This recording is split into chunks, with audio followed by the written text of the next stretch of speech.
Assalamualaikum warahmatullahi wabarakatuh. Perkenalkan terlebih dahulu, nama saya Dian Furgani, NIM 582.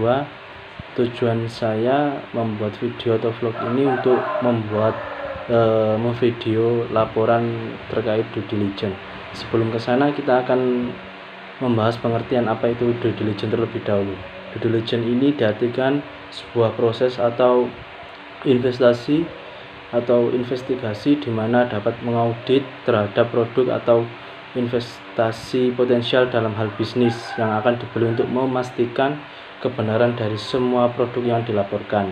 Due diligence sangat penting ya dalam membentuk dan menindaklanjuti perusahaan di mana di dalamnya harus ada tujuan dan langkah atau tahapan dalam due diligence.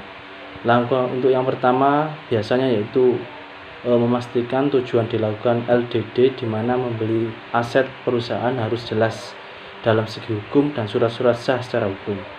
Yang kedua, membentuk tim kerja, konsultan atau pemeriksa dibentuk atas dasar kerjasama perusahaan untuk memeriksa perusahaan tersebut, apakah perusahaan tersebut legal atau tidak. Selanjutnya, untuk mendalami laporan due diligence, saya akan menjelaskan laporan full due diligence terhadap PT Langgeng Sentosa. Untuk PT Langgeng Sentosa ini kita sudah disesuaikan dengan soal yang sudah diberikan oleh pengajar PLKH 2, di mana soal-soal kemarin sudah dikerjakan.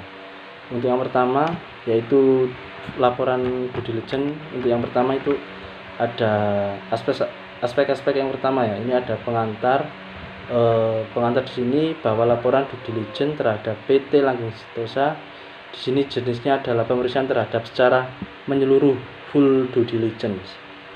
Untuk tahap kedua yaitu ruang lingkup pemeriksaan hukum, bahwa pemeriksaan lengkap secara menyeluruh atau full due diligence yang dilakukan atas seluruh aspek hukum perusahaan, antara lain bahwa PT Langgeng Sentosa didirikan di Indonesia pada tanggal 20 Agustus 2014 berdasarkan akta notaris.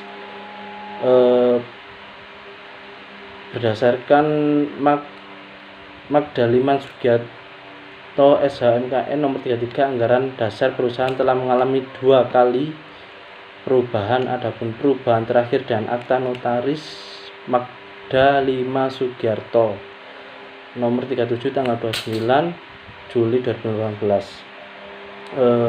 bahwa anggaran dasar perusahaan dan seluruh perubahannya adalah sah dan benar, tidak ada masalah dari segi hukum. Yang pertama, struktur permodalan dan saham. Yang kedua, susunan pemegang saham. Yang ketiga, perizinan dan persetujuan. Yang keempat, harta kekayaan. Yang kelima, asuransi. Yang keenam, tenaga kerja. Yang ketujuh, perjanjian dengan pihak ketiga. Yang kedelapan, perkara dan sengketa yang melibatkan perusahaan, direksi, komisaris, serta pemegang saham. Untuk tahap yang ketiga adalah asumsi-asumsi, di mana asumsi-asumsi ini berdasarkan pada peraturan perundang-undangan yang berlaku, tidak ada yang menyalahi prosedur atau ketetapan yang berlaku, baik dari aspek Undang-Undang Nomor 40 Tahun 2007 tentang perseroan terbatas, Undang-Undang Nomor 8 Tahun 95 tentang pasar modal, Undang-Undang Nomor 28 Tahun 2007 tentang ketentuan umum dan tata cara perpajakan, Undang-Undang Nomor 18 Tahun 2003 tentang advokat. Yang tahap keempat yaitu pembatasan, bahwa sebagaimana letter of agreement atau LOI antara firma hukum kami dengan PT Triaksi Cipta Nusantara. Yang kedua, bahwa bentuk laporan ini adalah full due diligence, bahwa sebatas melaporkan hasil atau keadaan yang ada beberapa catatan, bahwa laporan full due diligence ini dibuat hanya sebatas memberikan hasil pemeriksaan dan segi hukum atas ada atau tidak permasalahan dalam PT Langgeng Sentosa. Yang keempat, bahwa dikarenakan bentuknya laporan full due diligence, maka tidak termasuk adanya legal opinion dari kami Apabila legal opinion memang disepakati dengan bantuan kami, maka dapat ditindaklanjuti dengan adanya permohonan dari PT Trisakti Cipta Nusantara agar dapat kami sertakan berkas legal opinion dari kami. Tahap yang kelima ya, hasil pemeriksaan hukum. Ada aspek korporasi, ada perizinan dan perpajakan, ada izin ketenagakerjaan,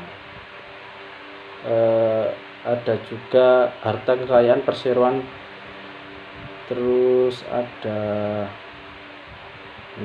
barang-barang bergerak yang ada di perusahaan, itu juga disebutkan. Dan juga ada yang ke tahap ke 6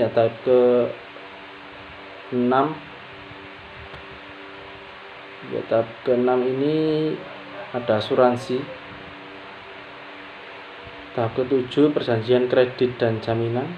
Perjanjian ke-8 perkara ini bahwa setelah dilakukan pengecekan berkas adalah tercatat pernah bersengketa ya, bahwa setelah dilakukan pengecekan Pengadilan Negeri Surabaya, Pengadilan Hubungan Industrial tidak ditemukan adanya perkara baik dalam kasus pidana maupun perdata.